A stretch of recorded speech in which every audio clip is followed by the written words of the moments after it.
നമ്മുടെ സംസ്ഥാനത്ത് ഭരണത്തിൻ്റെ ഏറ്റവും പ്രധാനപ്പെട്ട വിഭാഗമാണല്ലോ ഉദ്യോഗസ്ഥ വിഭാഗം.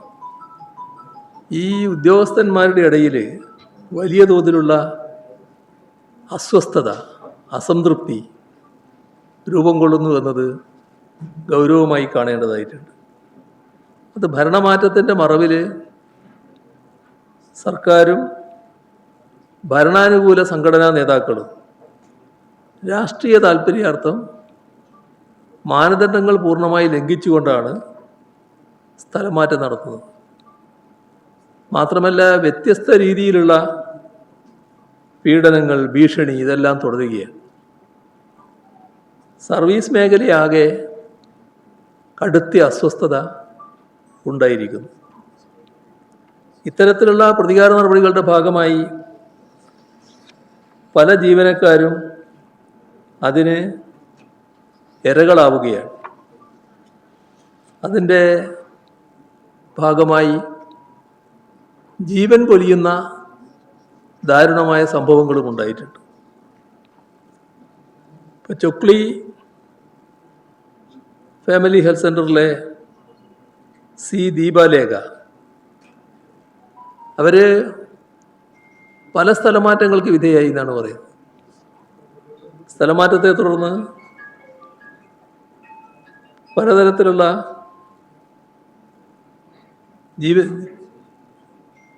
ജീവനൊടുക്കുന്ന ഹൃദയാഘാതമാണ് ദീപലേഖയ്ക്ക് സംഭവിച്ചത്.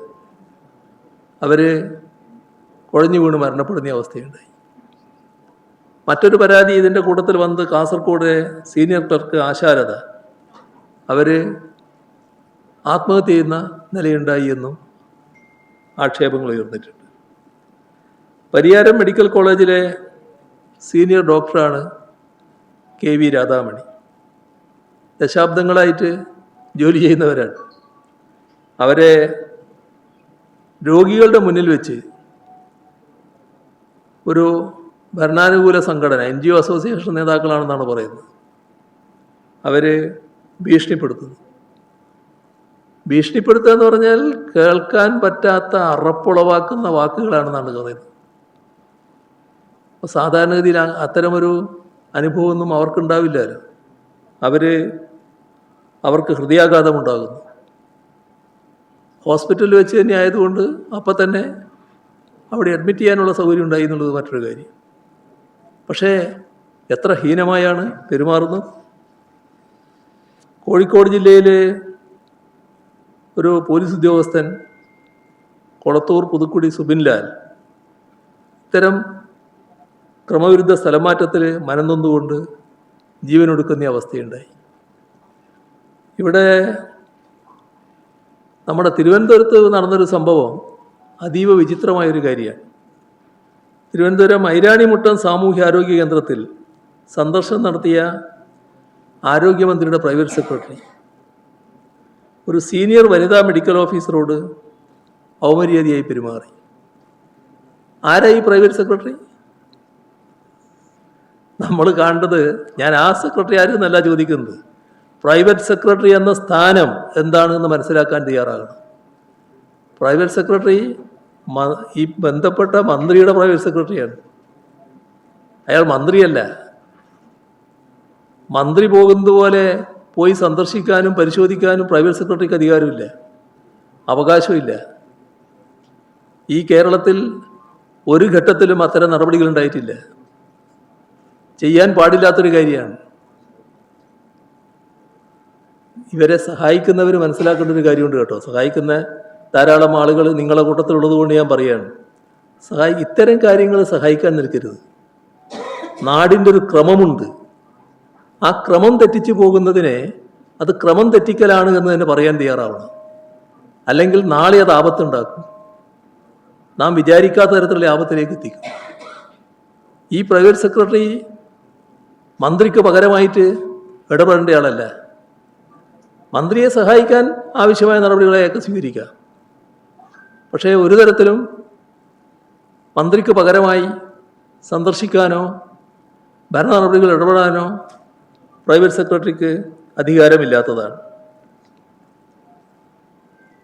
വകുപ്പ് മേധാവികളോ ഉയർന്ന ഉദ്യോഗസ്ഥരോ അവരാണ് സർക്കാർ ഓഫീസുകളിൽ ഇത്തരം പരിശോധനകൾ നടത്താറുള്ളത്.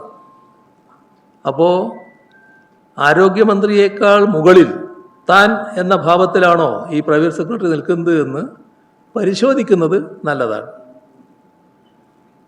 ഇവിടെ ഇത്തരം കാര്യങ്ങളിൽ ഒരു കുറിപ്പ് ഞാൻ എഴുതിയപ്പോൾ അതിൽ റവന്യൂ മന്ത്രി അതിനെതിരായി പ്രതികരിച്ചതായി കണ്ടു.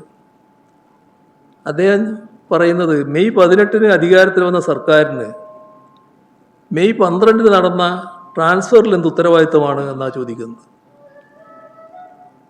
അദ്ദേഹം മറന്നുപോകുന്ന കാര്യമുണ്ട്.